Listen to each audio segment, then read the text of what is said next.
Today on an all-new Dr. Phil, young lovers. You did throw a dresser drawer. Behaving badly. She says you shoved her into the wall. I gently moved her. Pushed me as hard as she pushed you. Should she walk away? She said you've torn the doors off the hinges. I've never torn a door. Did you not notice that? Or stand by her man? I think you forget sometimes. Stop making excuses for him. Let's do it. Have a good show, everybody. Here we go. This is a safe place to talk about hard things. Stand by, Dr. Phil. I'll try to be an emotional compass and point you in the right direction. In 5, 4. I am not giving up on you. Go, Dr. Phil.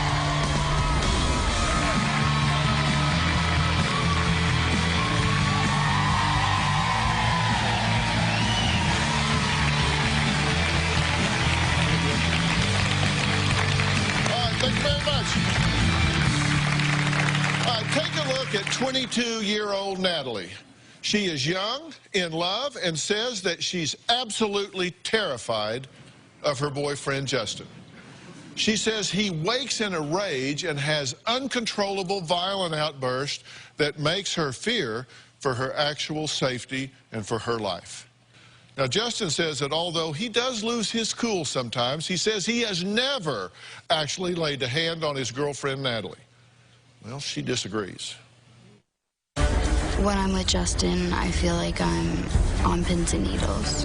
Whatever I say or do, I'm afraid that it's going to make him angry. Natalie's overdramatic. She blows things out of proportion.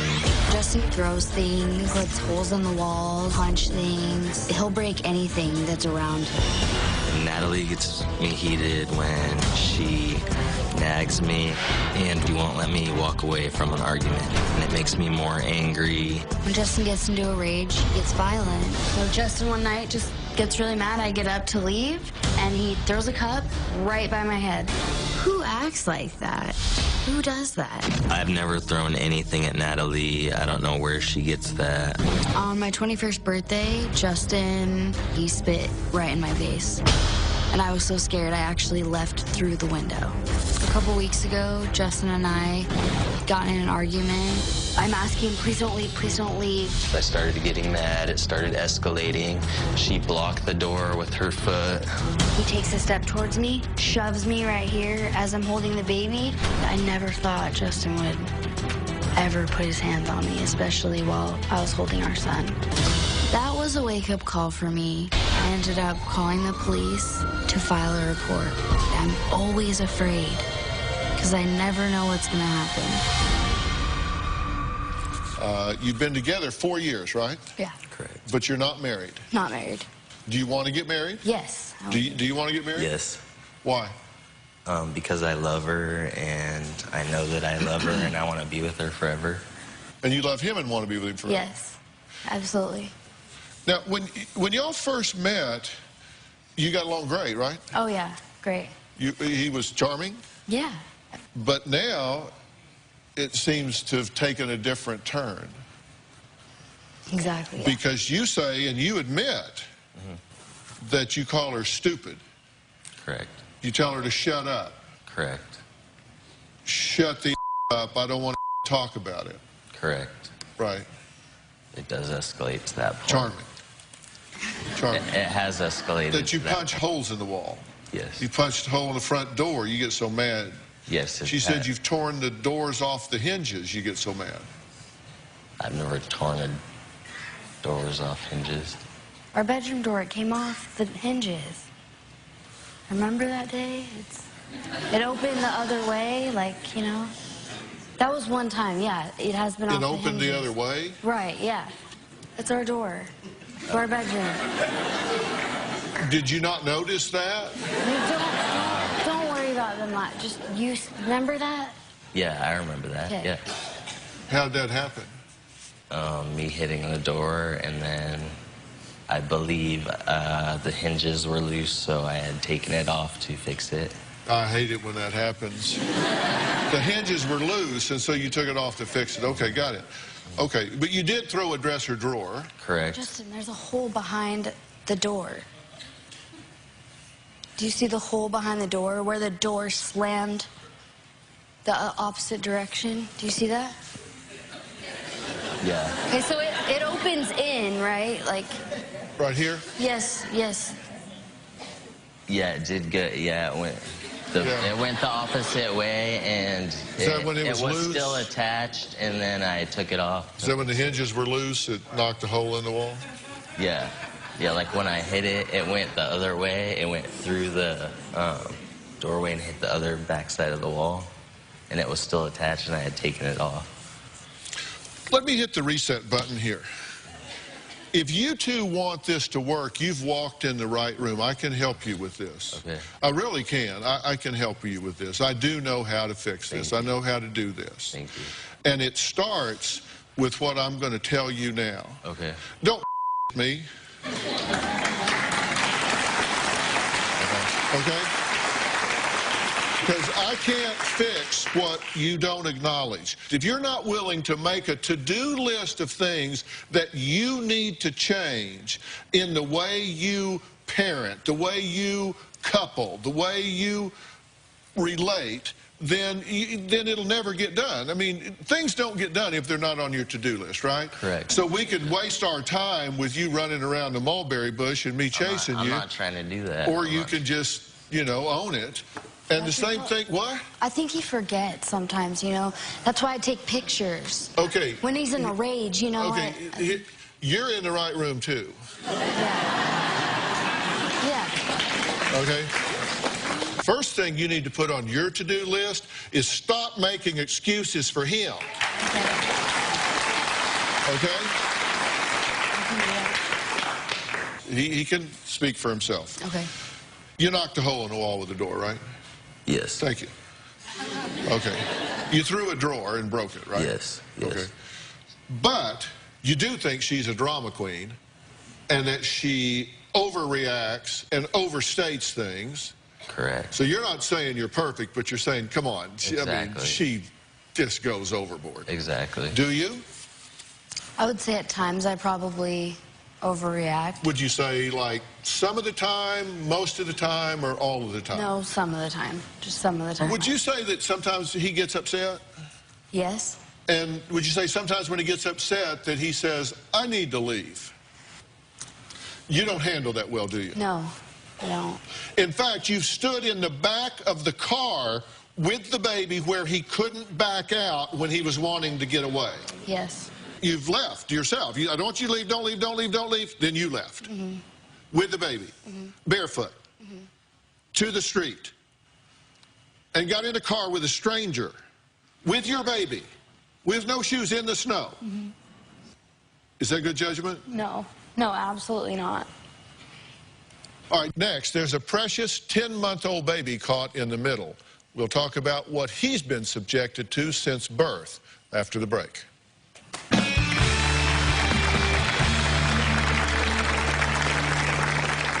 Things are pretty toxic between Justin and I.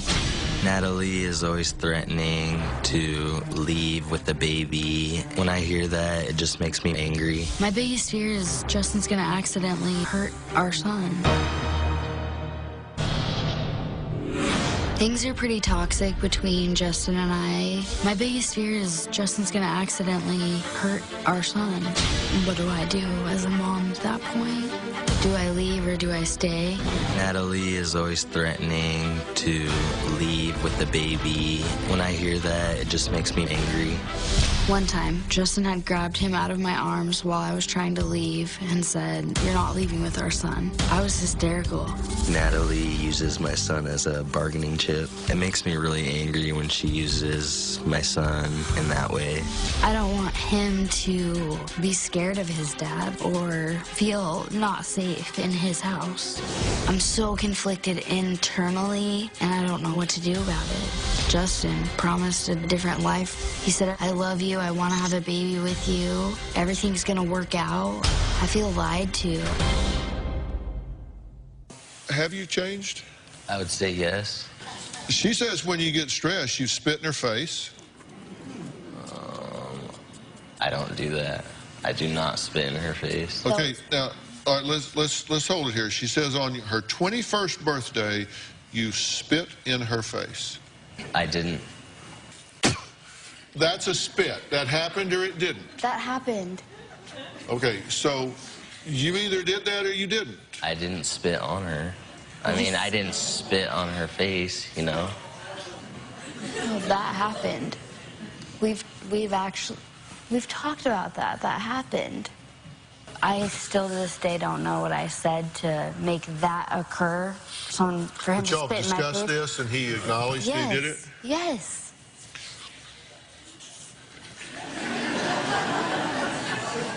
So not only do you not remember spitting, you don't remember discussing spitting. No. When you discussed spitting, what did he say?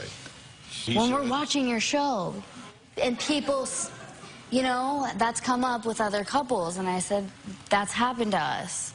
He said, one time, you know, like, and you were being horrible. And I admit, it might have been my fault, you know, because I was intoxicated. So it was your fault that he spit on you? Just for my actions, for what I was saying to him. Yeah. We went over this, not making an excuse for him, but that was earlier. You were making an excuse for him earlier, but now you know that would be a bad thing to do. Right. Okay, but do you remember having that? You were watching the Dr. Phil show and somebody would spit on somebody and she said, see, we've done that. I don't remember that at all. You don't remember that at all? Okay. She says you shoved her into the wall when she was holding the baby. She turned so the baby didn't hit the wall and went and fell into the wall. She said you were shocked, almost like it was an accident. It was an accident that she had fallen off of balance. I, you know, gently moved her away from the door. I didn't turn around and shove her like that, you know. I had one hand on the door handle, and I went to open it. I saw that she was barefoot, and I didn't want to jam her toe into the door. Stand up, if you would. Show me how you gently saved her foot from being... Okay, the door's right here, and it swings open this way. I had my left hand on the handle like this. And I'm her holding the baby. Her foot was in front of the door like this to stop. She was barefoot, and I had realized that she was barefoot. So I'm her, so gently put me where... So I had my hand on the door handle like this, and I went like this to move her out of the way. Okay.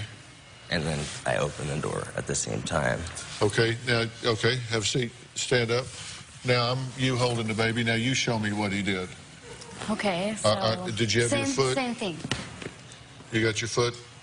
I remember him taking his hand off of the door handle and pushing me. Like, pushed me as hard as he pushed you? Like, and I, you know, I'm holding the baby, and I mean, that's what I... All right. Okay. I would say neither one of those would be okay. Your parents bought a home that y'all are living in. Correct. But you say they're about to evict you. Yeah. Your parents are going to evict you. They haven't told me that, but we're behind on our bills. It's not just that. It's the damage to the house is one of the reasons why his mom has mentioned that to me. Well, I mean, everything's fixed now. Right. She doesn't care about that. There's no damage in the house. But you're tearing the house up. Right. And that's what she cares about. Knocking holes in the wall, doors off. Yeah, and I do feel bad about it, even the same after I do it, you know. Next, I'm going to add someone who's lived through 2 abusive relationships. We're going to find out why she's waking up in a cold sweat, terrified for her life when we come back. They can't even match the music. They can't even rap with us black producers. Now they wanna crack the new shit. They just wanna act that I'm bath the new kids. They can't even match the music. They can't even rap with us black producers. They just wanna crack the new shit. They just wanna act that I'm bath the new kids.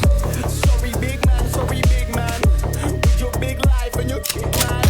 Sorry big man, with your big life and your whip man.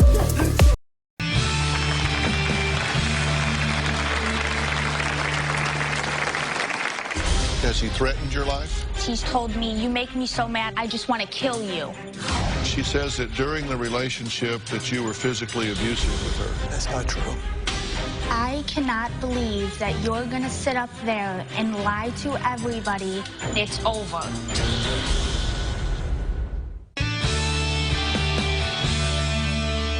Ever since I started my campaign, End the Silence on Domestic Violence, 4 years ago, you've seen a lot of women come forward to share their stories of abuse. One young woman dealt with a controlling boyfriend that wouldn't leave her alone, even after she broke it off. You'll remember Samantha. Dr. Phil, I have a crazy ex-boyfriend who will not leave me alone. Since I've ended it with Aaron, I've been afraid for my life. He texted me, if I can't have you, nobody else can. Has he threatened your life? He's told me, you make me so mad, I just want to kill you. She says that during the relationship that you were physically abusive with her. That's not true. She says that you choked her. That's not true. You never put your hands around her neck? No. I cannot believe that you're gonna sit up there and lie to everybody about you not putting your hands on me. Why do you think I broke up with you over a text message? I don't owe you an explanation, and I should have ended it with you the first time you talked to me the way you shouldn't have. If she wants not to talk to you, that's her right. You don't have the right to tell her how she has to break up with you. I'm putting my foot down. I'm getting a restraining order, and I never want to hear from you again. It's over. Well, since Samantha did the show, her story has actually become part of my wife Robin's Aspire curriculum for teens and young adults because it represents all the types of abuse that teens face. Take a look.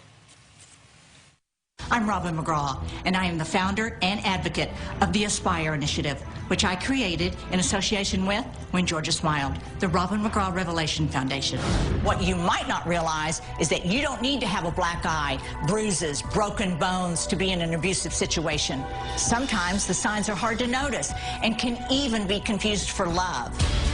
My ex-boyfriend, his abuse started with just screaming. He would tell me that I'm so lucky I'm not a guy because he would have kicked my ass already. Before I knew it, it was pushing. He texted me, if I can't have you, nobody else can.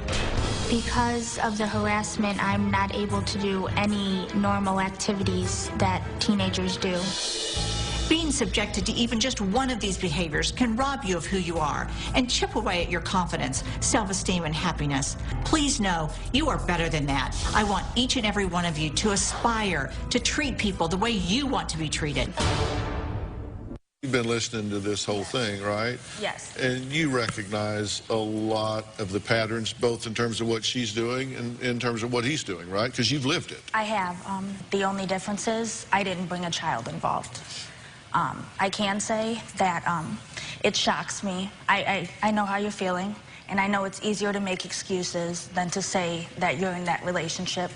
And I just don't understand how you want it to work if you can't man up and take responsibility for what you're doing. I mean, you came here, right? You have a baby. When is it going to be enough? I know it's hard. And it's not going to be easy, but I'm not here to make your friend. I'm here to open your eyes because I had gotten into another relationship like this, and it doesn't get better. It doesn't get easier, and I know from experience, marriage does not help. But I can tell you now that if you can't be brave enough to do it for you, you need to think about that little boy who's seeing all of this.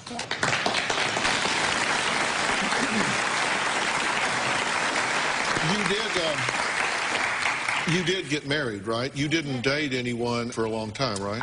2.5 years I went without dating because I was scared to death of getting into another abusive relationship. I had ended up meeting an ex, and then I realized maybe if I become his wife, it'll get better, because I'm not the girlfriend. I'm not the fiance, I'm the wife. It doesn't get better. That's manipulation, because once you're his, you're always going to be his. And where is he now? He's actually serving time in jail because I had pressed charges against him. He's serving 60 days for domestic violence, and he's on probation for 5 years with an ankle monitor. Mm-hmm. And you filed for divorce? I did. Well, I'm very sorry. I'm very sorry that you've had to go through that. And what you're saying is she's telling you she doesn't want you to go through that. If your own mother is talking about evicting you from her house because you are destroying it with your fits of rage and anger, that's a clue.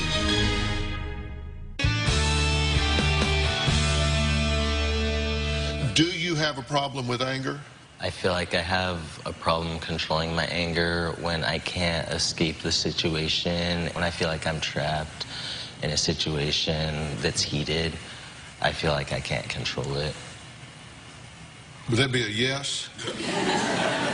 So, yeah, that'd be a yes. But, no, I said, do you have a problem with anger? And you said, well... Yes, and then you basically said, if people won't do what I want them to do when I want them to do it, then yes. And you understand that in relationships, you can't always leave. You have a child, you have responsibilities, you have circumstances and situations where you can't just come and go at your leisure. I realize that. Let me tell you, if your own mother is talking about evicting you from her house because you are destroying it with your fits of rage and anger, that's a clue. Yeah, definitely. What do you think about what I'm saying here? I think it's all true. It's hard. He has a lot on his plate. We both have a lot on our plates, and... Don't do that. Don't make excuses for him. Here's the deal. Neither one of you have a clue what marriage is. Neither one of you has any idea how to communicate. Neither one of you knows anything about boundaries or respect, and it's just absolutely, unequivocally not working.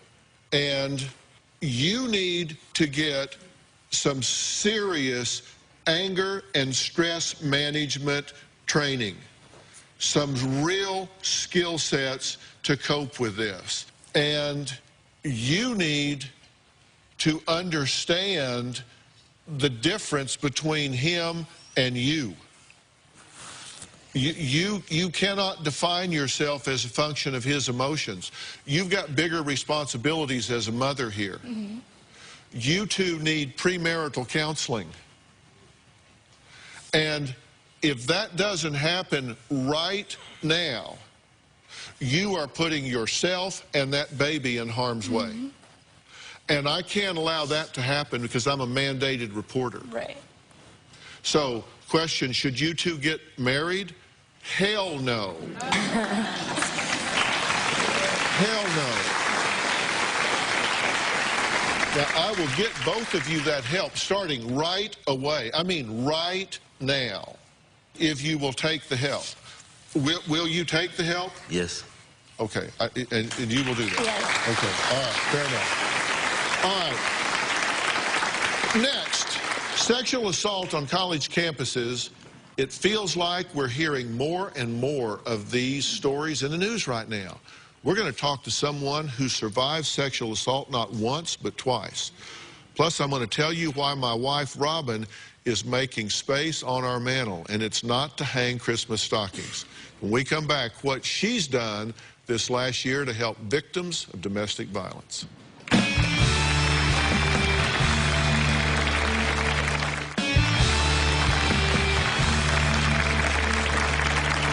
Well, ever since I've known her, my wife Robin has talked about empowering women. Well, her dream came true even more last year when she established When Georgia Smiled, a foundation dedicated to helping women and children live healthy, safe, and joy-filled lives, especially those affected by domestic violence. Now, one of her first projects was the groundbreaking Aspire News app, which uses technology to assist women in abusive situations to call for help at the touch of a button. And it has been recognized as one of the 2 most beneficial apps in the fight against domestic violence. I can tell you this, she is just getting started. Recently, my wife Robin announced the first program from her new foundation, When Georgia Smiled, the Robin McGraw Revelation Foundation. The first program, When Georgia Smiled, is introducing. It's called the Aspire Initiative. It is a very exciting, interactive program designed to stop domestic violence. Robin is really proud of this new app for your smartphone called Aspire. It's a major development in domestic violence safety. 100% of the net proceeds from Robin's lip gloss line are being donated to When Georgia Smiled, which will directly help women and children who are victims of domestic violence. I also am launching a candle line, and it's called Light of My Life. I think it's important to mention that 100% of the net proceeds from her candle collection go to support domestic violence prevention programs through When Georgia Smiled. Robin recently had the privilege of visiting Laura's house. They allowed our cameras to take a never-before-seen look inside of their women's shelter. I am thrilled to announce that my wife, Robin McGraw, has just been named the celebrity spokeswoman for Girl Scouts of the USA.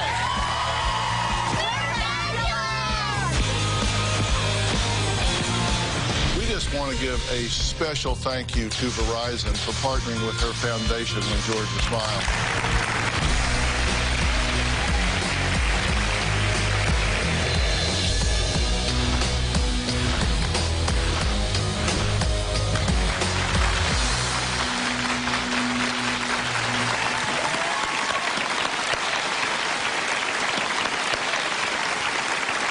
Well, this Aspire News app has been recognized on Capitol Hill by the National Health Collaborative on Violence and Abuse as one of the 2 apps in 2014 most beneficial in the fight to end domestic violence. We're nearing the 200,000 downloads. And Samantha's been part of it. We've used her story in it. And you've been making grants, right? Yes, we made a first grant to Laura's house, a shelter nearby, and with that grant, they have legal services now available to the women there who, when they leave the shelter, they can have restraining orders and other legal services. So we're very proud of that. Right, and I Aspire for Her. Talk about that a little bit. Yes, we invited men to join this conversation by asking college athletes to take a piece of athletic tape and tie it around their wrist and write the name of a woman they wanted to protect and just wear it all the time on campus. Yeah, that's been really interesting. And a grant for Male Survivor, a group that does, it focuses on men and sexual abuse. We can't forget the men. That's right. Yeah. For her tireless efforts to enact change in the fight against domestic violence, Robin was recently honored at a gala for knockout abuse in Washington, D.C. Take a look at this. Knockout Abuse has led the charge to support women and children victims of domestic violence. Tonight, they'll honor Robin McGraw. We launched When Georgia Smiled a year ago in October, so we've had a wonderful first year. I'm very proud of it and thrilled to be honored here tonight.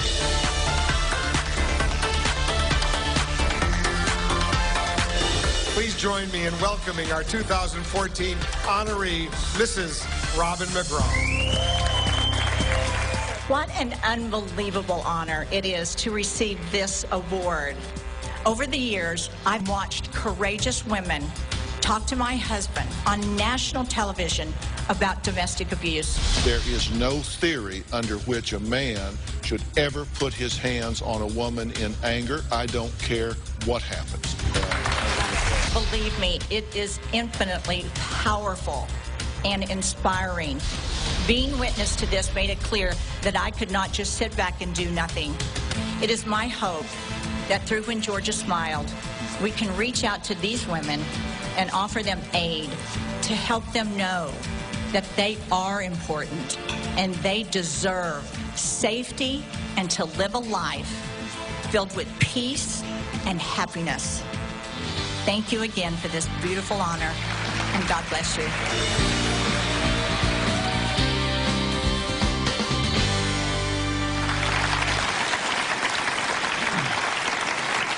I am so proud of that. Do you know, in 2013, Knockout Abuse raised $600,000 through their live and silent auctions. And since they started in 1993, they have raised over $9 million to aid victims of domestic violence. I want to talk a little bit about another issue Robin has been devoting a lot of time to this year, and it's the sexual abuse happening on college campuses. Recently, there have been numerous headlines about such assaults happening all over the country.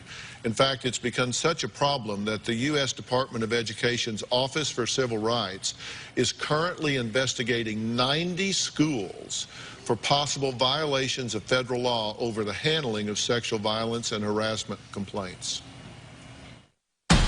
Some of the country's most prestigious colleges are among dozens under scrutiny. The Department of Education named 55 schools under federal investigation for their handling of sexual assault claims. We have a crime fighters alert about a sexual assault at San Diego State University. Police are warning students not to walk alone at night after 6 men attacked a woman on campus. American University is pledging swift action tonight after some leaked messages outline some really horrible behavior by an underground fraternity. Those leaked messages describe things like hitting and raping women. 6 men tackled her to the ground, forced her to drink an unknown liquid, and sexually battered her. Universities all across Maryland are racing to meet an end-of-the-year deadline to develop some new policies to protect students from sex assaults. In response to recent rape allegations against at least one Cal State San Marcos student, protesters gathered on campus today to raise awareness about the issue. Spent a lot of time talking about, oh, that girl is drunk. Make sure she's home safe. But what about that guy is acting inappropriately and taking advantage of a drunk girl? There is no doubt that campus sexual abuse is a huge crisis in America, right? It is, and that's why my foundation, When Georgia Smiled, along with Students of the World and Pivot TV, created the I Aspire grant, which is awarded to students who affect change on the issue of sexual violence on college campuses. I am so happy to announce that after receiving submissions from universities all over the country, we have chosen 2 very worthy recipients. The first one is Laura Swanson. She herself is a survivor of not 1, but 2 sexual assaults and is passionate about raising awareness and ending sexual assaults on college campuses. She has produced a documentary called Every 2 Minutes about survivors of sexual assault. Take a look. The issue of sexual assault is actually very personal for me because I have been assaulted. The experience affected my self-esteem and my self-worth, and it really made me question why I was expected to be shamed. The turning point that made me really want to get involved in this issue was when a friend disclosed her story to me, and I realized that this is so common. This has happened to so many people. I'm a member of the university's sexual assault crisis intervention team. My main goal is to help people not feel ashamed. So many people are ashamed to talk about it, or they're afraid. It has to make you uncomfortable in order for it to stop, because it's not going to otherwise. My most important thing that I've ever done involving the issue of sexual assault has been the production of a short documentary film called Every 2 Minutes. My documentary film is about 17 sexual assault survivors, including myself, and their stories, along with the advocacy program here at Michigan State University. I'm a survivor. I'm a survivor of sexual assault. I'm a second-generation survivor, and I am proud to be talking about this. I want to thank the Robin McGraw Foundation, Students of the World, and Pivot TV for creating the I Aspire grant. It just made me realize that I'm taking it one step further, that I'm going to actually be able to create an even bigger change than I already set forth. Yeah, great job. Great job. Thank you. What made you want to share your story? Well, I think that after my work, and just knowing that the statistics are true and even might be underreported, I felt like, you know, asking people to share their voice, I wanted to share mine as well. Well, for people that haven't seen the documentary Every 2 Minutes yet, what's the one message, the one thing that you might want people to know? I want people to know that it's really difficult for people to come forward with the way our society sees sexual assault and puts a lot of shame on it. And I want them to just think about what they would want to hear, you know, if they were to experience this and they were to disclose this to another person. Well, God bless you for your courage. Exactly why you're the winner. God bless you. All right, next we'll meet another I Aspire grant winner. He's a fraternity president at the University of Utah. Why this topic is a passion of his when we come back.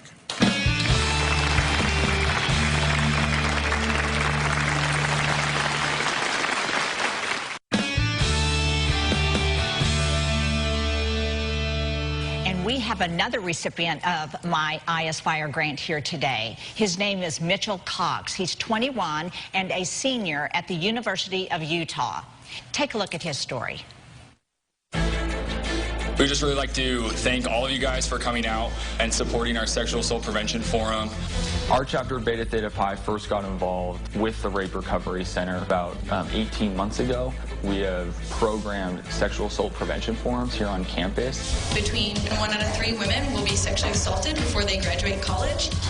As a fraternity, our partnership with the Rape Recovery Center is so important to us because not only are we able to positively impact the community, but we're able to dispel the negative stereotypes that are often associated with fraternity life. My question is kind of an uncomfortable one. I think it's incredibly important that men on college campuses are actively involved with the prevention of sexual assault. How can you find a good middle ground between being respectful but not intimidating? We have to have dialogues that are real and meaningful about what sexual assault is. Why does it play out the way that it does? Some of my very close friends have been victims of sexual assault, and seeing the trauma that has caused in their life, that's what really inspires me to raise awareness.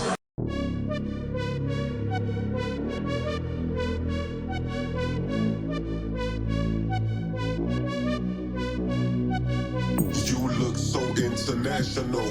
Girl, what's your name? I have to know. Ain't no one else in your lane. Let's fill this car with gas and go. No hesitation, I'm on it. If that's the way that you want it, that's cool with me, so let's ride. Let's go somewhere that you lie. Nice work, my man. Thank you, sir. We're just so honored to partner with Robin McGraw, Students of the World, and Pivot TV in our own prevention efforts with the Rape Recovery Center in hopes that we can spark some sort of larger societal change. Robin and I were talking last night that it's one of the things that really caught your eye was their focus on bystander intervention and how important that is. Bystander intervention is empowering bystanders to intervene when they see either a dangerous situation or a situation that might be uncomfortable.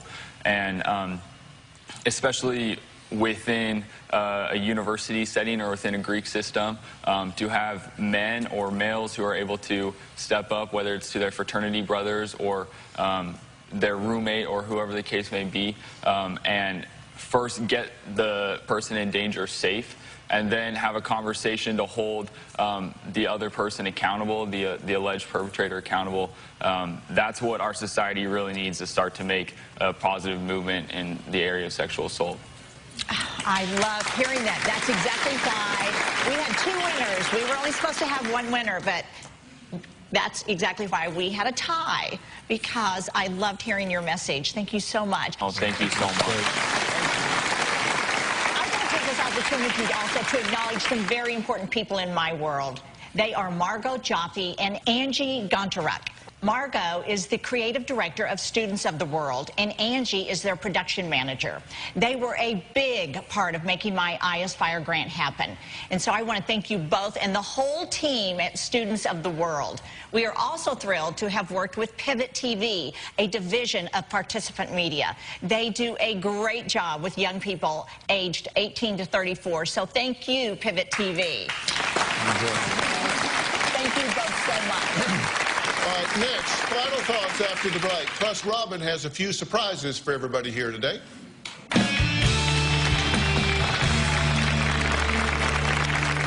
The holidays should be a time of hope and happiness, but for families, children, and the elderly struggling with hunger, it continues to be a time of need because hunger hurts more during the holidays. Feeding America is the nation's leading domestic hunger relief organization, feeding 37 million Americans, including 16 million children who may not know where their next meal is coming from. You can give the gift of meals this holiday season. Every dollar you donate helps provide 9 meals to men, women, and children facing hunger in our country. Visit drphil.com to find out how you can help this holiday season. Campus sexual assault is a huge topic, and we want to hear from you at home. We are working on a show right now that will air in April which is Campus Sexual Assault Awareness Month. Robin is looking for survivors of sexual assault to interview. If you want to share your survival story, we really would like to hear from you. Email drphil.com with your stories. Good job. Thank you. Thank you. To celebrate, I want to gift everyone in the audience with the Pure Joy Lip Gloss collection from my Robin McGraw Revelation Beauty line. And now, I've got to tell you a story about Avery in London. I brought in some pictures to show you what just happened recently on our little vacation over Thanksgiving holiday. Here's Avery in London, and I swear they were only gone for a few minutes, and no one heard from them. It got quiet in the other room, and when we found them, it was pure joy everywhere. Even Mom and Dad were with us. So yeah. It wasn't just our fault. Yeah, no. All right, and again, I want to say 100% of the net proceeds from the sale of all this lip gloss benefits victims of domestic violence. And because it's the holidays, everyone in the audience is going home with my new fragrance, Georgia. Yeah. And for more information on my foundation, go to whengeorgiasmiled.org.